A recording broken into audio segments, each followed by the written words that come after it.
স্বামী নেই, এই কথাটা কোনো ভুল কি? আমরাও তো জানি স্বামী নেই।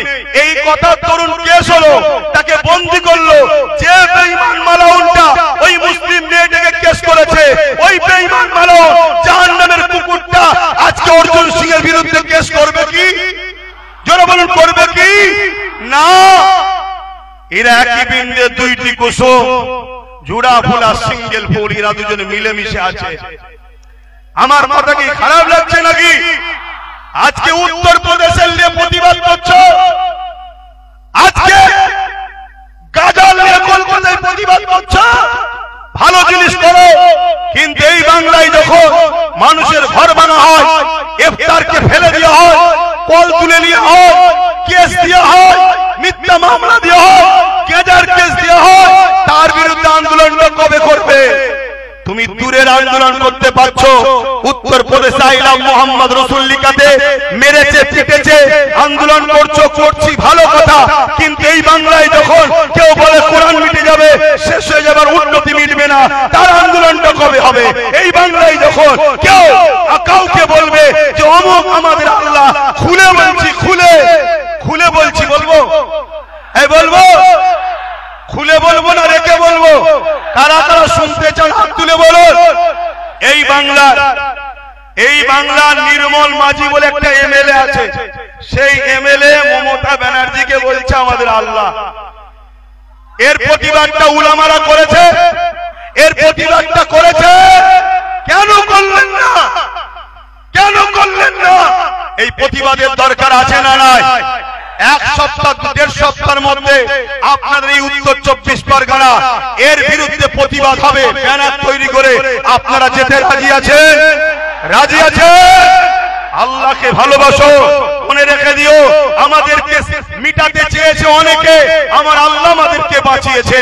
যখনই কোনো নতুন প্ল্যান করে খোদার পক্ষ থেকে এমন ভয়ানক দুর্যোগ হয়, সেই দুর্যোগ দেখে মানুষ দিশেহারা হয়ে যায়। আল্লাহ আমাদেরকে এখনো বাঁচাচ্ছে। তাই বলবো, তোমাকে আমার পছন্দ কি জানি না, কিন্তু আমি কিছু ভুল বলছি? গত 2-3 দিন আগে সম্ভবত মুর্শিদাবাদে কোন একজন মহিলা আর একজন এমএলএ, মুসলিম এমএলএ কে আল্লাহ বলছে। এই ভিডিওটা দেখেছেন? জোরে বলুন, দেখেছেন? তোরা রাজনীতি করছিস, করগে যা, আমার ধর্মের উপরে বারবার আঘাত দিবি কেন? কেন আমার আল্লাহকে নিয়ে টানা হবে? কেন আমার রসুলকে নিয়ে টানা হবে? কেন আমার কোরআনকে নিয়ে টানা হবে? কেন আমার দ্বীনকে নিয়ে টানা হবে? যেখানে সংবিধান বলছে কারো ধর্মের উপরে আঘাত দিও না, তোমরা বারবার আমার আল্লাহকে, আমার রসুলকে, আমার দ্বীনকে টার্গেট করছো কেন?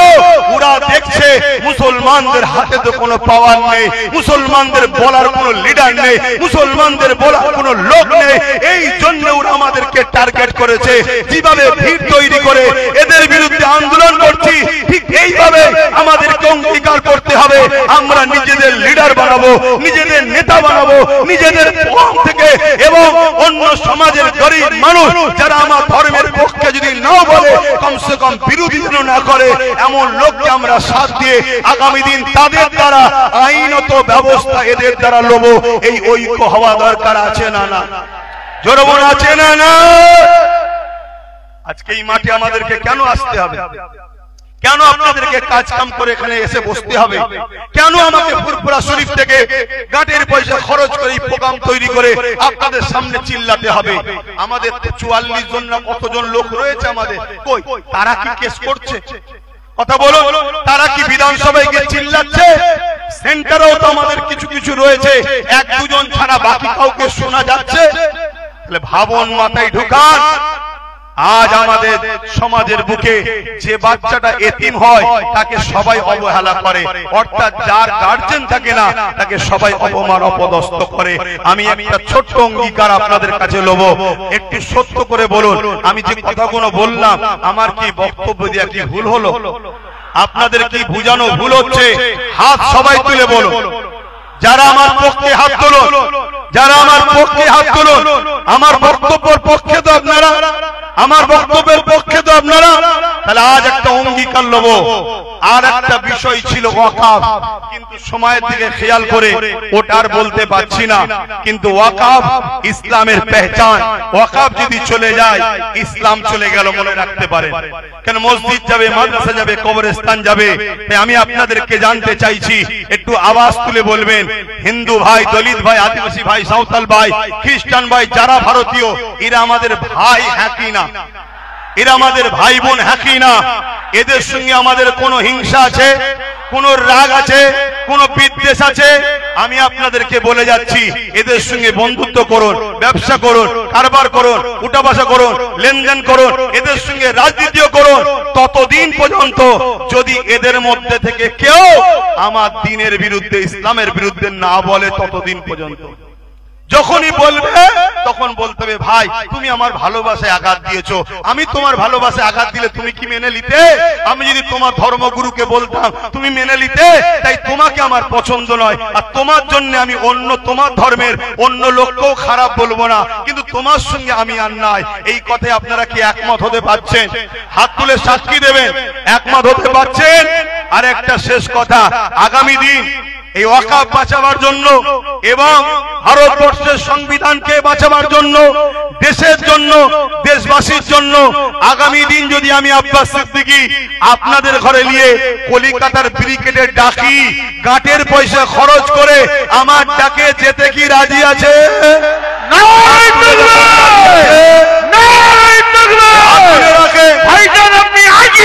হাত তুলে রাখবে,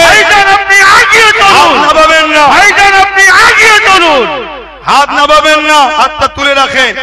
একটু দেখবেন ডায়ে বায়ে কেউ হাত তুলতে বাকি আছে কিনা। ভাই কেন দেখতে বললাম? ভাই কেন দেখতে বললাম? তার সাথে ঝগড়া করব না? না, ঝগড়া নয়, ঝগড়া ইসলাম শিখায়নি। আমরা শুধু চিনে লব, এ আমাদের নয়, এ সংবিধানের নয়, এ মানবতার নয়, এই ইনসাফের জন্য নয়, এই ইনসানিয়তের জন্য নয়। অতএব তার সাথে আমরাও নাই, ঠিক না বেঠিক? হাত নামান।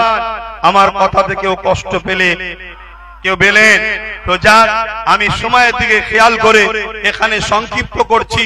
আগামী 1.5 সপ্তাহের মধ্যেই এই আল্লাহ কেন বলল এবং ইসলামের উপরে যে অপবাদ দিয়েছে, এর প্রতিবাদে ডাকা হবে। আপনারা সকলে একটু দাঁড়িয়ে যান। যেতে রাজি আছেন তো নাকি? একটু দাঁড়িয়ে যান, যেতে রাজি আছেন তো? ডাক দিলে খবর পাওয়া যাবে তো? হাত তুলে স্লোগান দেন, নারে দিবে, নারে দিবে, কুরআন ও সুন্নাহ জিন্দাবাদ, কুরআন ও সুন্নাহ, আই লাভ সাল্লাল্লাহু আলাইহি সাল্লাম, আই লাভ ভারতবর্ষ, ভারতবর্ষ, ভারতবর্ষের সংবিধান, হিন্দু মুসলিম দলিত আদিবাসী ভারতবর্ষের ঐক্য, নারে দিবে। আপনারা আস্তে আস্তে যাবেন, আস্তে আস্তে আপনারা যাবেন, যেন কোন রকম বিশৃঙ্খলা না হয়, খেয়াল রাখবেন। আর আজকে আপনাদের ঘরে প্রোগ্রাম প্রমাণ করে দিলাম যে আমাদের প্রোগ্রামে 95% আমাদের লোক হলো, 2-5টা 10টা অন্য লোক থাকে না, থাকে না, তাদেরকে পাঠানো হয় গন্ডগোল লাগাবার জন্য। কিন্তু আপনারা পাতা ফাঁদে পা, পাতা ফাঁদে পা, এ দেশ ছিল, আছে, থাকবে। কেউ যদি দুদিনের ক্ষমতায় দেশ মিটাতে চায়, আমরা তাকে মিটিয়ে দেবো, ঠিক না বেঠিক? আস্তে আস্তে আপনারা যাবেন, এই বলে আমি আমার সংক্ষিপ্ত বক্তব্য এখানে সমাপ্তি করলাম। আল্লাহ হাফেজ। মাশাআল্লাহ, আমাদের প্রোগ্রাম সমাপ্ত হলো।